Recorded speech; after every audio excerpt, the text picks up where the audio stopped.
닭이 살아있는 정치평론 시사정각 시작하겠습니다. 오늘은 이승훈 민주당 전략기획위 부위원장, 송영훈 전 국민의힘 대변인 두 분을 모셨습니다. 어서 오세요. 안녕하세요. 네, 이승훈 부위원장님. 이제 한덕수 대행이 출마할까 안 할까 그 질문은 더 이상 안 해도 되겠죠? 이제 좀 윤곽이 나온 것 같죠? 뭐 거의 출마하는 것 같아요. 예. 그리고 뭐 김문수 후보 같은 경우는 김덕수라고 하잖아요. 이미 뭐 단일화를 거의 한 것처럼 얘기를 하고 있기 때문에 나올 것 같은데, 문제는 뭐 한동훈 후보가 됐는데 또 이게 단일화가 될지 애매한 부분이 좀 아직은 남아 있는 것 같아요. 그래서 좀 말을 더 조심하던데요. 그 부분이 아직은 관건이지만 뭐 거의 뭐 나경원 의원 사무실까지 접수했다라고 하는 거 보면 나갈 가능성은 아주 높아 보인다라고 생각됩니다. 나경원 의원 사무실을 접수했다고 이제 표현을 해주셨는데, 나경원 의원이 그러니까 쓰던 사무실을 쓰는 거잖아요. 그렇죠. 이게 사무실을 공유한다는 게 어떤 의미입니까? 그러니까 이제 예. 나경원 후보가 썼는데 예. 이게 이제 본인이 뭐 결선까지 나간다는 생각으로 네. 이 사무실을 임대하잖아요. 아. 그럼 아직 임대 기간이 남아 있기 때문에 그렇군요. 한덕수 대행에게 배려를 한 건데, 문제는 이 사무실을 넘긴다는 것 자체가 예. 나경원 후보는 이 한덕수 대행을 지지해, 뭐 이런 취지로까지도 보여줄 수 있는 거거든요. 지지를 안 하는데 빌려주지는 않을 것 같아요. 그렇죠. 그죠? 그런 예. 측면에서는 한덕수 예. 대행이 거의 나올 것이 확실시 된다라고 볼 수 있을 것 같습니다. 나경원 의원 사무실까지 쓴다, 이런 기사까지 지금 나오는 상황인데, 오늘 사퇴하고 내일 출마한다, 이렇게 지금 전망이 나오고 있는 그런 상황이잖아요. 날짜를 이렇게 택한 이유는 어떻게 보세요?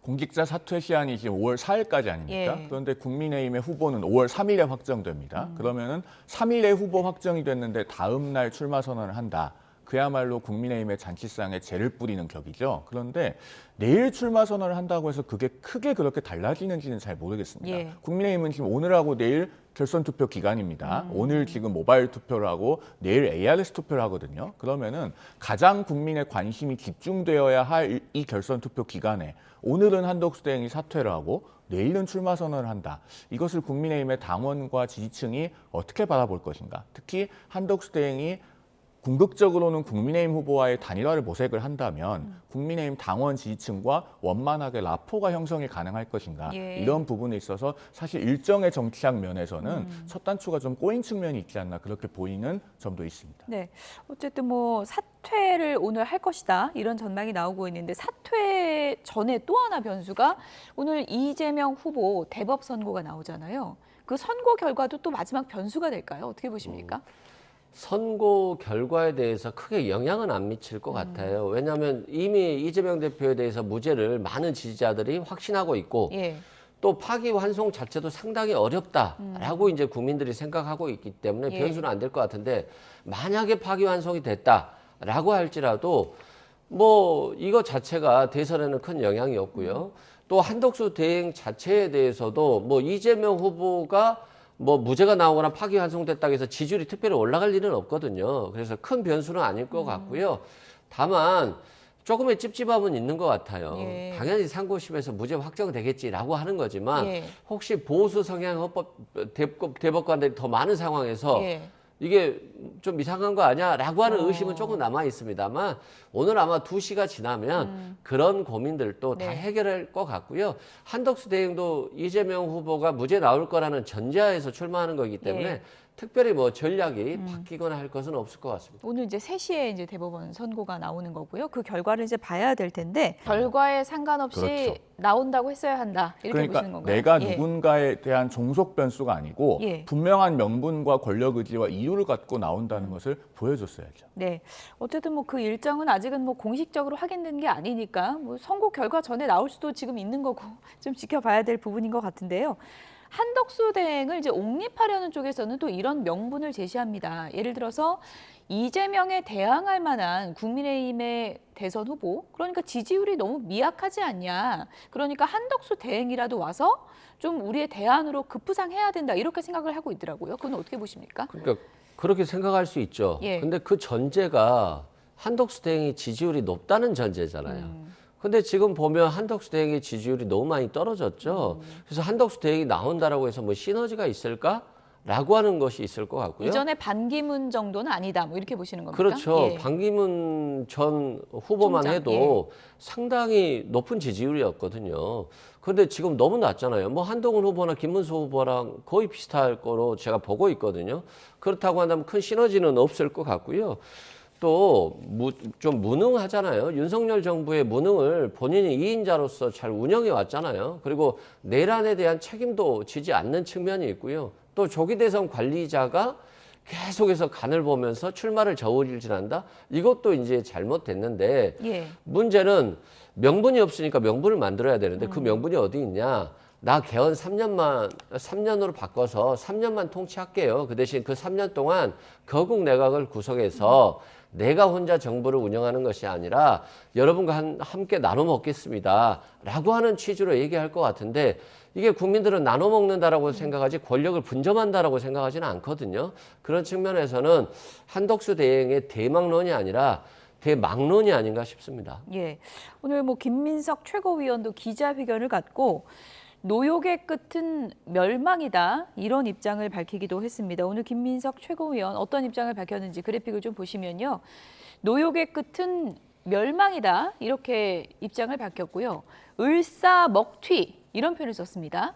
한덕수 대행을 긴급 구속 수사하고 총리실은 압수수색을 해야 한다 이런 입장을 밝혔습니다. 그러니까 지금 민주당에서는 여러 이제 미국 정부에서 나오는 그런 발언들을 토대로 한덕수 대행이 무역 협상을 정치에 활용하려고 했다.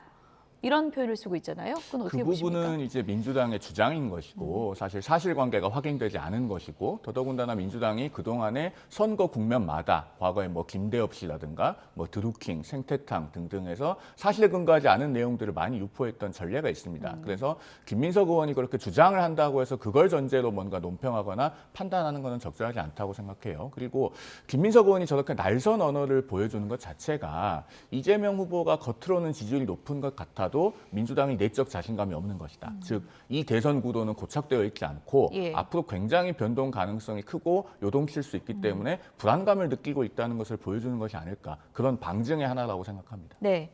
물론 뭐 민주당에서 지나친 억측을 하는 걸 수도 있지만 스콧 베선트 미 재무장관의 발언이 이런 의혹을 키운 거잖아요. 어떻게 판단하십니까? 그거 우리가 다 예상했던 거 아니에요? 어차피 대선은 6월 3일이고 이 무역협상, 관세협상은 차기 정부로 넘겨야 된다라고 했는데 아주 짧은 시간에 미국으로 보냈잖아요. 최상목 총리를, 부총리를. 그렇다고 한다면 이건 정치적 목적이다. 한덕수 대행이 이 관세협상을 자신이 마치 뭔가를 이루어낸 것처럼 보여주기 위한 것이었다. 정치적으로 활용한 것이고 한덕수 대행의 지금 공직자잖아요. 공직자가 자신의 정적 출마를 위해서 국가 권력을 이용한 것이니까 예. 당연히 불법적인 거죠. 다만 이제 이것에 대한 증거가 있느냐의 문제인데 이건 수사하면 되는 것이고요. 민주당이 내적 자신감이 없는 거 아니냐라고 하셨는데요. 자신감은 있고요. 다만 민주당은 한치의 오차도 허용하지 않을 만큼 잘 준비하고 있다. 그 이유는 0.73%라고 하는 작은 차이로 졌습니다만 윤석열 정부가 국민들께 끼친 피해는 정말 엄청나거든요. 그래서 그런 조그마한 가능성까지도 배제하겠다는 것이니까 그렇게 봐주시면 될 것 같습니다. 네, 스콧 베선트 미 재무장관이 이런 얘기를 했습니다. 한국 쪽이 선거 전에 무역협정의 틀을 마련해서 미국과의 협상을 성공적으로 진행했다는 것을 보여주기 위해서 선거 전에 무역협상의 기본 틀을 마련하는 것을 원하고 있다. 듣기에 따라서는 이제 그런 의심을 또 살만한 정황으로도 볼 수 있는 거 아닙니까? 어떻게 보세요? 그러니까 결국은 예. 한덕수 대행이 통상 협상을 본인의 출마에 이용하려고 했는지 여부는 예. 국민들께서 최종적으로 판단하실 거예요. 그리고 앞서 제가 대통령 고리 상황에서 본인이 대선 일자를 공고하고 중간에 그만두고 출마하는 것이 어느 정도의 명분이 있느냐라는 이야기를 했잖아요. 예. 그러면은 한덕수 대행은 국민들께서 이걸 종합적으로 어떻게 보실지에 대해서 굉장히 숙고하고 본인의 의사결정을 했어야 된다고 봅니다. 이제 오후에 그런 의사결정의 일단에 대해서 본인이 밝히겠지만 과연 여기에 대해서 국민들의 시선이 간단치 않을 것이다 라고 하는 부분을 충분히 고려했는지 지켜볼 대목입니다. 만약에 오늘 사퇴를 하고 내일 출마 기자회견을 한다면 일단 지지율을 띄우는 게 급선무일 테고요. 또 한 가지 시간이 촉박하다는 한계가 있습니다. 시간표를 저희가 좀 달력을 보면서 보도록 하겠습니다. 국민의힘 대선 후보가 이제 토요일 날 확정이 되면 대선 후보 등록 마감일이 11일입니다. 그리고 투표지가 25일에는 이제 인쇄에 들어가잖아요. 그러니까 첫 번째 데드라인은 아마도 후보 등록 마감일인 11일이 될 텐데 며칠이 안 남거든요. 이 안에 그렇죠. 단일화가 가능할까요? 그러니까 6일 남았잖아요. 예. 김문수 후보는 마치 뭐 자신이 후보가 되면 한덕수 권한대행에게 줄 것처럼 지지자들은 볼지 모르겠어요. 근데 어렵게 일이 올라간 분이 그냥 주겠습니까? 그냥 양보하지는 않을 거 아닙니까? 그러면 단일화하는 어떤 구체적인 계획들을 짜야 되는데 예.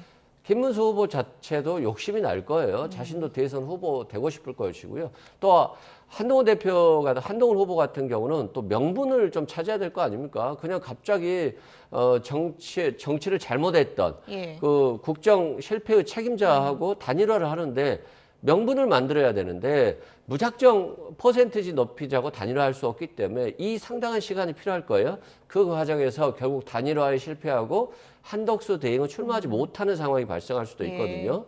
그리고 한덕수 대행이 국민의힘으로 입당해서 경선할 것인가 무소속으로 할 것인가 이런 논리가 많잖아요. 예. 근데 입당하는 순간 한덕수 대행은 법적인 권한은 없죠. 그렇잖아요. 국민의힘은 이미 후보를 선출했기 때문에 출마할 수가 없는 거거든요. 그래서 지금 무소속으로 출마해서 단일화할 것이냐, 예. 국민의힘으로 입당해서 출마할 것이냐인데 결국에는 김문수 후보나 한동훈 후보가 동의를 해야지 되는 거잖아요. 그래서 한덕수 대행의 출마에는 아직도 가시밭길이다라고 생각됩니다. 산 넘어 산이다. 조금 전 시간표 다시 한번 보여주실까요? 지금 뭐 누가 최종 후보가 될지 보수 진영에 알 수는 없는데 어쨌든 예를 들어서 한덕수 대행이 후보가 된다면 기호 2번이 찍히려면은 지금 첫 번째 데드라인까지 정해야 되나요? 아니면 두 번째 데드라인까지 가도 되는 건가요? 첫 번째 데드라인까지죠. 첫 번째 데드라인까지입니까? 그렇습니다. 국민의힘 당적을 가지고 후보 등록을 해야 기호 2번을 쓸 수 있는 것이기 때문에 첫 번째 데드라인이 그래서 의미가 있고 그것은 기호 2번 때문에만 의미가 있는 것이 아니라 선거 보조금과도 중요한 연관이 있습니다. 그렇군요. 국민의힘 후보가 있으면 이제 한 200억 원 정도의 국고 보조금이 일단 나오거든요. 그러나 한덕수 대행이 무소속 후보인 상태에서는 국민의힘 앞으로 나온 그 국고 보조금을 쓸 수가 없습니다.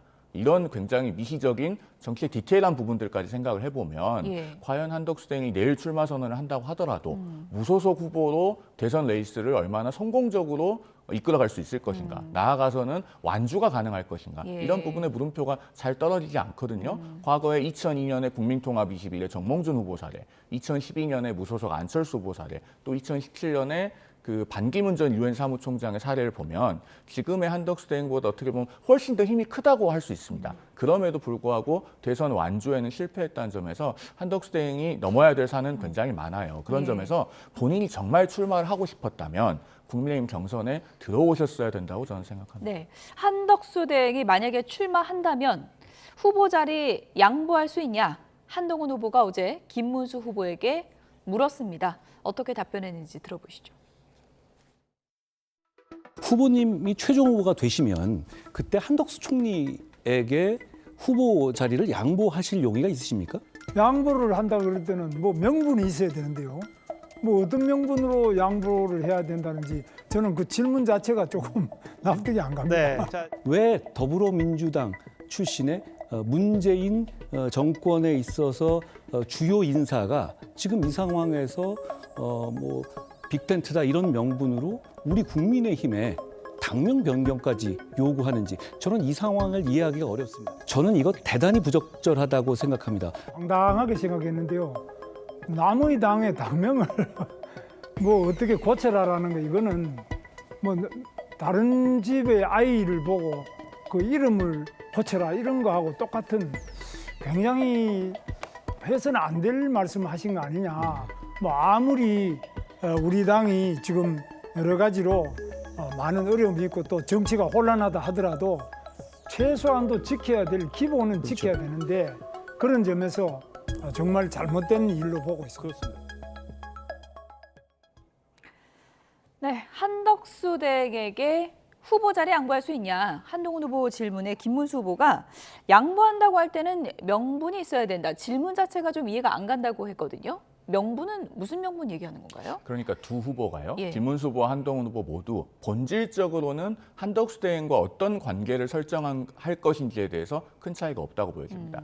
뭐 김문수 후보가 그동안에 뭐 김덕수 이런 마케팅도 예. 했습니다만은 그거는 일시적으로 지지 기반이 한덕수 대행과 겹치기 때문에 그런 것이고, 김문수 후보가 만약에 국민의힘의 후보로 선출이 된다면 저는 바로 단일화 협상에 들어가지 않을 거라고 봅니다. 그렇군요. 앞서도 말씀드렸듯이 제3지대나 무소속에 있는 후보는 현실적인 정치에 어려움이 있거든요. 예. 그리고 지금 정치 스케줄은 5월 3일에 후보가 뽑히고 5월 10일부터 후보 등록입니다. 국민의힘 후보로 선출된 후보가 일주일만 가만히 있으면 예. 그다음부터 한덕수 대행이 상당히 어려워질 텐데 힘들게 올라온 후보가 그렇게 쉽게 자신의 후보 자리를 위협받을 수 있는 뭐 노무현 정몽준식의 그런 여론조사 단일화에 응할 가능성이 저는 높지 않다. 그래서 김문수 후보가 뽑히면은 김문수 후보가 보수 진영의 대표 주자가 될 거고, 예. 한동훈 후보가 뽑히면 한동훈 후보가 보수 진영의 대표 주자가 될 거다. 그렇기 때문에 오늘하고 내일 실시되는 그 국민의힘 후보 경선은 결국에는 보수 진영의 대표 주자를 뽑는 선거고, 그게 누군가에 의해서 쉽게 대체될 것으로 보고, 이 사람을 뽑아도 어차피 대체될 거니까 마음 편하게 뽑아야지, 이런 것은 현실에서 작동하지 않을 가능성이 예. 높다. 그렇게 봅니다. 김문수 후보가 뭐 김덕수라는 말까지 내걸 정도로 한덕수 대행에 대한 이제 호감을 표시했는데, 만약에 정작 후보가 되면 바로 한덕수 대행 서포터즈로 가진 않을 것이다. 이렇게 보시는 건데 어떻게 예상하세요? 당연히 안 가겠죠. 본인이 정말 정치권에 오랜만에 복귀한 거잖아요. 장관 되고 국민의힘의 후보까지 될 수 있는데 예. 되자마자 단일화 얘기를 하면 한덕수 대행의 지지율만 높여주고 자신은 지는 선거거든요. 그래서 본인도 최대한 늦출 거예요. 다만 바로 김덕수는 안 간다. 그렇죠. 예. 다만 끝까지 안 가면 예. 지지자들이 엄청난 반대를 당할 거 아닙니까? 예. 김덕수인 줄 알았더니 아니네. 완전 김문수였네. 라고 할 것이기 때문에 결국 단일화는 가겠습니다만 예. 시간은 끌 거다. 그리고 이게 명분이 없기 때문에 결과적으로는 단일화 과정에 있어서 상당히 불협화음이 있을 것이고, 그래서 이 단일화를 통해서 시너지 효과를 얻기가 저는 상당히 어렵다라고 봅니다. 예. 어쨌든 김문수 후보는 한덕수 대행과의 단일화에 있어서 한 발짝 더 나가 있는 그런 모습을 많이 보여주고 있는 게 사실이고, 한동훈 후보는 어떻습니까? 한덕수 대행과 생각이 완전히 같다, 이런 글을 올린 적이 있는데 단일화를 문을 닫은 건가요? 열려 있는 건가요? 문을 닫지 않았다고 본인이 계속 표현을 하고 있죠. 예. 본인은 이기기 위해서 나왔고, 그렇기 때문에 이기기 위해서는 무슨 일이든지 할 것이다 라고 하는 워딩을 반복하고 있습니다. 예. 그래서 제가 앞서 김문수 후보나 한동훈 후보나 결국은 한덕수 대행과의 관계 설정에 있어서 본질적인 차이는 없을 거라고 보는 이유가 여기에 있는 겁니다. 그러니까 김문수 후보가 된다고 해서 다음 날부터 바로 단일화하는 것 아니고요. 한동훈 후보가 최종 후보가 된다고 해서 한덕수 대행과의 관계에 있어서 문을 닫아놓는 않을 겁니다. 예. 다들 당선되고 싶어서 나온 후보이고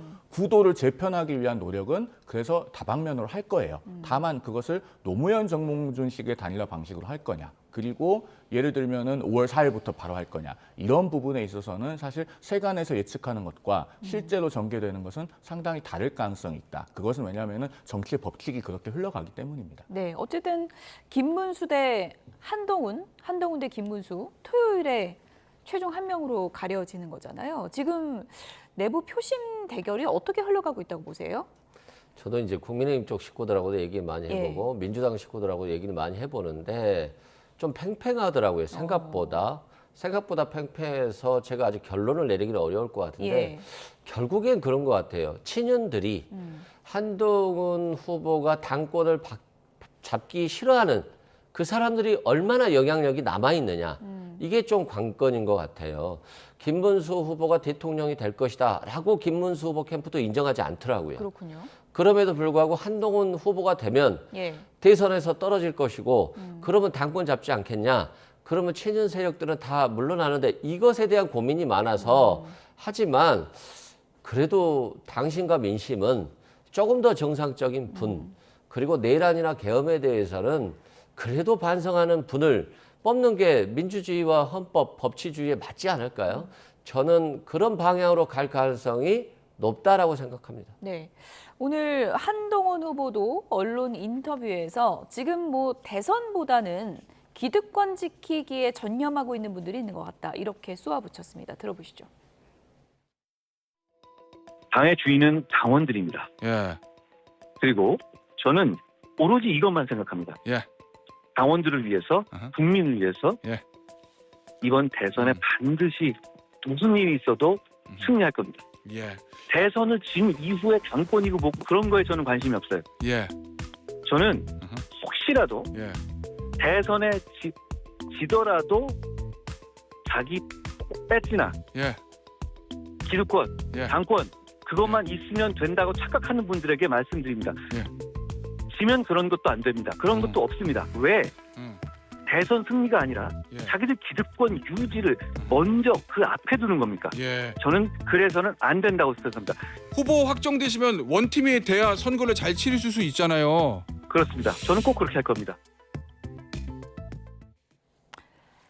네. 대선은 어차피 질 것 같으니까 그 이후에 당권을 잡아보자. 이런 분들이 있다. 이렇게 콕 집어 얘기를 하는데 어떤 분들 얘기하는 거예요?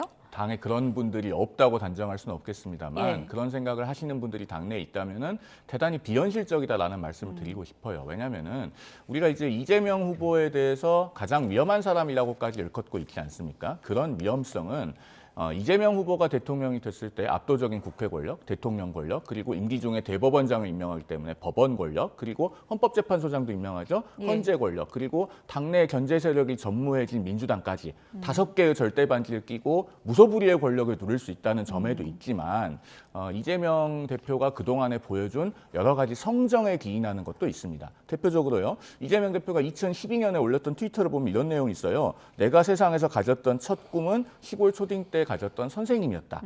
왜 선생님이 되고 싶었냐고요. 기막히겠지만 선생님한테 너무 많이 맞아서 나도 선생님 돼서 애들 때려보겠다고. 이런 트위터를 본인이 실명으로 올린 적이 있습니다. 그리고 또 과거에는 정치라고 하는 것은 권력은 잔인하게 쓰는 것이다. 이런 워딩도 했던 적이 있죠. 그러니까 굉장히 잔혹한 정치 보복의 가능성이 예견되어 있습니다. 그러면 국민의힘이 대선에 지면 국민의힘이라고 하는 정당조차 남아나지 않을 수도 있어요. 그런데 거기에서 당권이 무슨 소용이 있고 기득권이 무슨 소용이 있겠습니까? 당이 김문수 후보가 됐든 한동훈 후보가 됐든 누구든지 후보로 선출이 되면 그때부터는 똘똘 뭉쳐서 위험한 세상을 막기 위해서 노력을 해야지 지금 그 뒤부터 생각하는 것은 부질 없는 일이다. 그런 말씀을 드리고 싶습니다. 이재명 후보는 정치 보복하지 않겠다고 여러 번 얘기를 했는데 저희는 그렇게 보지 개인적으로는 않는다는 믿지 것이죠. 않으신다. 이 이렇게 부분에 보시면. 대해서 좀 예. 해명하겠는데요. 아니 이제 자서전을 쓰잖아요. 아 내가 초등학교 때 너무 힘들었고 우리 부모님이 선생님한테 잘해주지도 못하고 그래서 나는 항상 외로웠고 선생님이 저를 유독 많이 때렸다. 그래서 그때는 어릴 때는 어린 마음에 나도 선생님 돼서 때려보고 싶다라고 하는 생각을 가졌지만 그 6살, 7살 때의 이재명과 지금의 이재명 후보는 다르죠. 그래서 본인의 마음을 솔직하게 얘기하면서 내가 그렇게 어렵게 살고 소년공으로서의 삶을 살았지만 예. 지금 그 서민과 중산층들에게 잘하는 정치를 해보고 싶다라고 하는 모습들을 보여준 것이지 초등학교 때 얘기를 가지고 그러니까 정치 보복할 것이다 라고 하는 것도 잘못됐고요.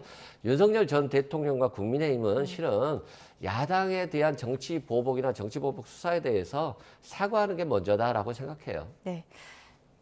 이재명 후보의 어린 시절 글 얘기는 지금 뭐 논점이 아니기 때문에 두 분들의 그 논평으로 가름을 하겠고요. 어쨌든 지금 한동훈 후보가 당권에만 관심 있는 사람들 지목을 하고 뭐 이름은 얘기는 안 했는데 이른바 뭐 친윤을 얘기하는 걸까요? 어떻게 보십니까? 그렇죠. 한간에는 윤석열 전 대통령이 한덕수 대행을 밀어달라라고 전화하고 있다는 얘기까지 다 들려요. 그건 확인된 건 아니고요. 그렇죠. 예. 그렇습니다만 뭐 많은 사람들이 이 얘기를 직접 받았다라고 하니까 결국에는 윤석열 대통령이 전 대통령이 움직이고 있긴 한 것 같은데 저는 좀 더 적극적으로 움직였으면 좋겠어요.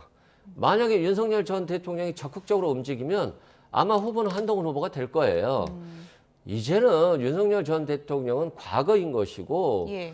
계엄과 내란으로 잘못된 정치를 해서 국민들이 엄청나게 힘든 삶을 살고 있고 그런 부분은 재판을 받고 뭐 구속이 돼야 될 상황이잖아요. 그렇지 본인이 지금 차기 대통령을 만들어 보겠다? 이건 허상이고 망상이거든요.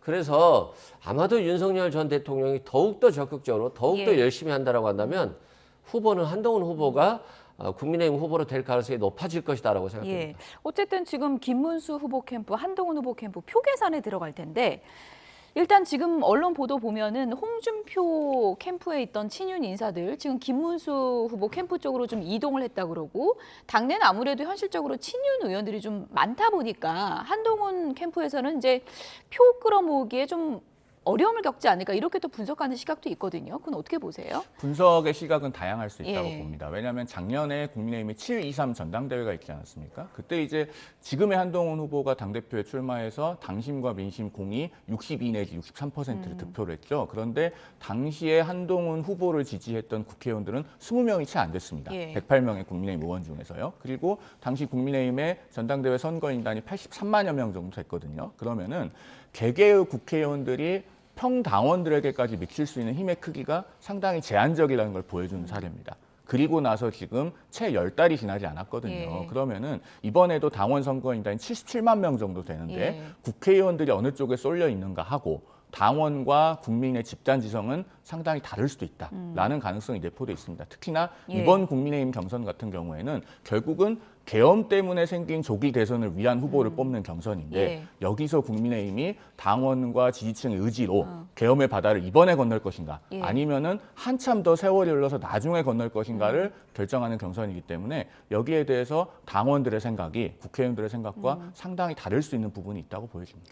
오세훈 시장하고 안철수 후보에게 한동훈 후보가 전화를 했다 뭐 이런 보도도 있던데요. 두 후보가 뭐 함께 좀 지지를 선언해 주거나 이럴 가능성도 있다고 보세요?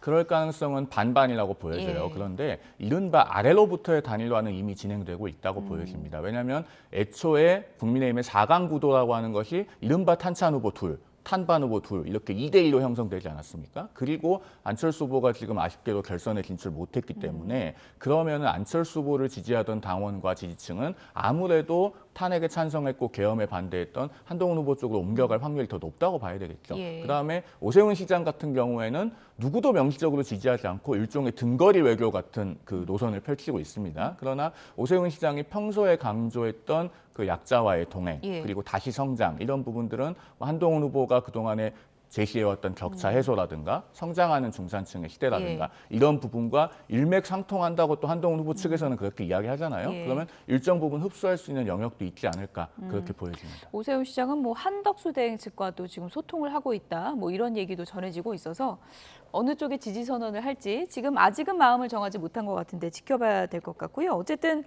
반탄의 고비는 넘었다. 한동훈 후보가 이런 평가가 많고 이제는 뭐 김덕수라고 표현할까요? 김문수, 한덕수의 벽을 또 넘어야 할 텐데 오늘 김종인 전 위원장은 언론 인터뷰에서 결국은 한동훈 대 이재명 구도가 될 것이다. 그리고 한동훈 후보가 지난 당대표 전당대회에서 받은 60%대 투표율이 나올 것이다. 이렇게 또 전망을 하고 있던데 그건 어떻게 보세요? 그러니까 그렇잖아요. 헌법재판소에서 윤석열 전 대통령에 대한 탄핵을 할 때 예. 5대 3이다, 8대 0이다 의견이 갈렸잖아요. 근데 가장 기본으로 돌아가 보면 포고령을 보시면 정치활동을 금지해버린다던가 압수수색을 영장 없이도 한다던가 이건 굉장히 반헌법적이잖아요. 근데 마찬가지로 탄핵에 찬성하는 분과 반대하는 분이 있겠습니다만 헌법재판소가 8대 0으로 탄핵했잖아요. 그리고 헌법과 법치를 지켜야 된다는 것은 많은 국민들이 생각하고 있는 거잖아요. 그렇다고 보면 한동훈과 김덕수인가요? 하도 헷갈리는 김문수. 김문수, 한덕수. 이렇게 헷갈리는 거예요. 이제 김덕수가 먼저 나오시는군요. 그렇죠. 예. 그래서 이것도 원칙으로 돌아보면 예. 국민들이 탄핵을 받아들이고 있는데 김문수 지금 후보가 예. 탄핵을 못 받아들이겠다라고 하는 것 자체가 굉장히 비상식적이잖아요. 그래서 결국에는 국민의힘 경선도 상식으로 돌아갈 가능성이 높고 상식적으로 돌아가야 된다라고 생각합니다. 예. 어쨌든 뭐 여러 차례 여론조사에서 이제 탄핵에 대해서는 이제 반대를 한다는 국민의힘 지지층의 여론조사도 이제 많았기 때문에 그 당심이 이번에 이제 민심하고 좀 같아질지 아니면 여전히 차이가 있을지는 토요일에 결과를 확인해 볼 수 있을 것 같고요. 더불어민주당 이재명 대선 후보 얘기도 좀 해보겠습니다. 오늘 공직선거법 사건 대법원 최종 판단이 나오게 됩니다. 각 당에서 어떤 반응을 보이고 있는지 먼저 듣고 오겠습니다. 지금 국민들은 법원마저 정치 논리에 굴복할 것이냐고 묻고 있습니다. 실제로 선거법 위반 재판이 633이라는 규정을 지켰다면 또 그 밖에 범죄 사건 재판들이 그토록 하염없이 시간을 끌지 않았다면 지금 대선 구도는 완전히 달랐을 것입니다. 오늘 어떤 판결이 나오든 이재명 후보가 정치 무자격자라는 사실은 변함이 없습니다. 상고 기각 판결을 내릴 거다 이렇게 생각하고요. 2심에서의 판결이 기존의 대법원 판례를 거의 완벽히 따른 교과서적인 판례였습니다. 그렇기 때문에 대법원이 이 짧은 시간 내에 뒤집는 것은 사실상 불가능하다.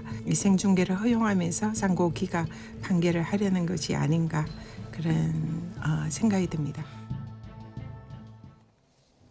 오늘 결정은 대법원에서 합니다만 각 당의 기대하는 결과는 다른 것 같습니다. 어느 쪽 결론 가능성이 개인적으로 높다고 보십니까? 사건 자체만 놓고 보면 저는 예. 파기환송이 맞다고 봅니다. 왜냐하면 이 2심 판결은요. 사실상 정치인들에게 거짓말 면허증을 내주는 그런 판결이거든요. 사실 그 백현동 국토부의 협박을 받아서 용도 변경을 하기에 이르렀다고 하는 그 이재명 대표의 발언은 사실 거짓말이잖아요. 누구도 협박하지 않았고 협박했다는 사람, 협박받았다는 성남시 공무원 다 나오지 않았습니다. 그리고 마치 골프를 친 것처럼 사진을 조작했더군요 라고 했는데 이재명 대표가 고 김문기 성남도시개발공사 예. 개발 1처장과 골프를 안 쳤습니까? 호칭은 거짓말이죠. 후보라고 해주시죠. 예, 이재명 후보가 예. 골프를 안 쳤습니까? 골프 예. 쳤잖아요. 그러니까 다 거짓말인데 2심 법원이 굉장히 기교적으로 이 골프 발언은 앞뒤에 있는 다른 발언들과 뭉뚱그려서 붙이고 그다음 백현동 발언은 5개의 부분으로 쪼개서 서로 다른 기준을 적용해서 무죄를 준 판결입니다. 그러면은 대법원이 이것은 법리적으로 기준을 통일해서 그리고 확립된 대법원 판례대로 일반 유권자가 이것을 어떻게 받아들이는지를 기준으로 판단을 바로잡아주는 게 맞아요. 네. 지금 저는 국민의 몫은 없고 사법부가 모든 걸 판단하는 정치를 국민의힘이 하고 있다라고 생각해요. 예. 김문기 씨의 사진이 한 20명이 있었어요. 근데 4명만 딱 오려서 사진을 올려요. 그럼 4명만 골프 친 것 같잖아요. 근데 실은 20명이 다 골프 쳤다라고 한다면 김문기 씨하고 같은 20명과 같이 골프를 쳤다 해도 알 수도 있고 모를 수도 있는 거거든요. 그런데 4명만 올렸다라고 하는 것은 국민의힘 입장에서 보면 사진 4명만 찍은 거기 때문에 4명이 골프 치러 가서 4명이 찍었다라고 하는 걸 정치적으로 부각시키고 싶은 거잖아요. 그러면 이것에 대해서 민주당 지지자라든가 유권자들은 조작됐네 라고 생각할 수 있는 거예요. 그리고 어떤 분들은 이게 왜 조작이야 사진인데 라고 판단할 수 있기 때문에 국민들이 충분히 판단할 수 있는 목을 사법부가 알았냐 몰랐냐 가지고 대통령 후보를 피선거권을 박탈시켜요. 이건 상식적으로 어긋나고요. 대선 기간은 1년 정도가 일반적으로 치러집니다. 사실상은 1년 동안 나 저 사람 싫어요 라고 했는데 실제는 좋아해요.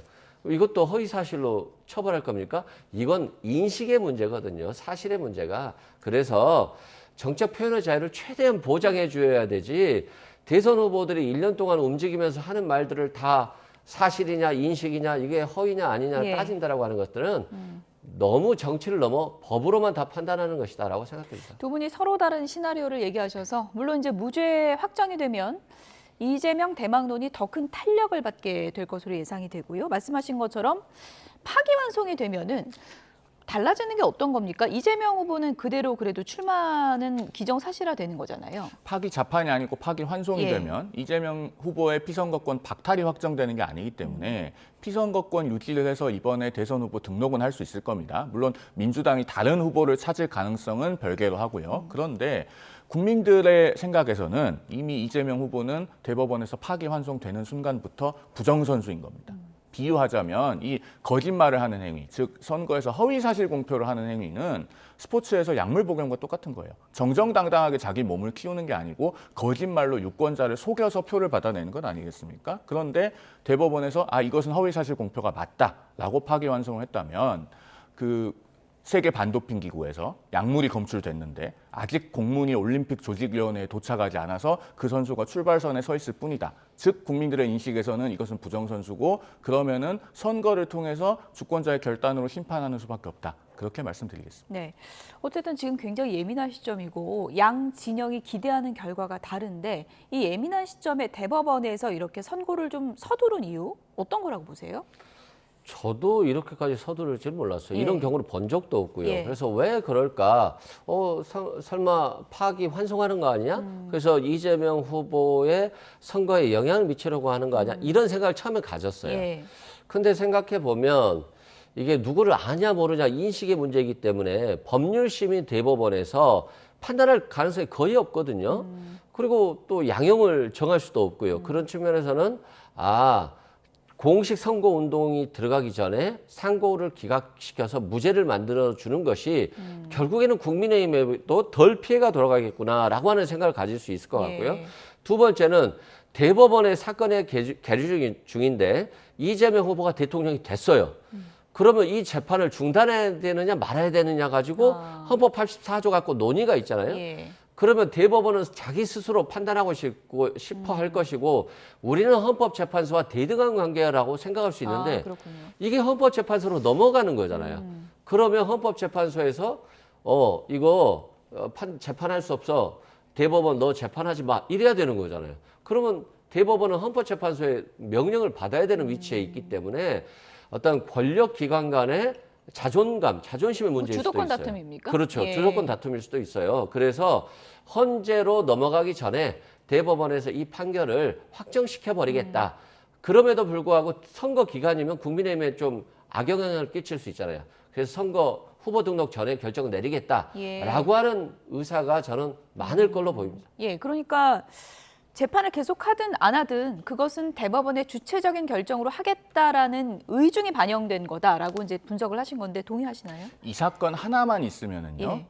대법원이 헌법 84조 문제를 정리하기 위해서 선고를 앞당겼다. 이렇게 추론을 할 수도 있을 텐데 이재명 후보는 이 사건만 있는 게 아니고 예. 위증교사, 대북송금, 법인카드, 그다음에 대장동, 백현동, 위례신도시, 성남FC가 병합되어 있는 총 4개의 재판이 아직도 더 남아 있습니다. 그리고 그 사건들은 이재명 후보가 혹여라도 당선되는 경우에 헌법 84조 문제가 해소가 안 돼요. 그래서 그걸 대법원이 정리하기 위해서 선고를 앞당겼으리라고 보기는 어렵고 원래 선거법 사건은 다들 잘 아시다시피 633 원칙이라고 하는 게 있습니다. 그래서 1, 2, 3심을 다 합해서 1년 안에 재판이 다 끝나야 돼요. 그런데 이 사건은 앞쪽에 63이 된 것이 아니라 27-4가 됐습니다. 이렇게 하급심에서 부당하게 지연된 것을 최고법원인 대법원이 재판 자원을 총동원해서라도 바로잡기 위한 차원에서 이렇게 전원합의체 회부를 조속히 하고 선고도 앞당겼을 것이다. 저는 그렇게 봅니다. 이례적으로 신속하게 나오는 대법원 선고, 대선 전에 어떤 파장을 일으킬지 지켜봐야 될 것 같습니다.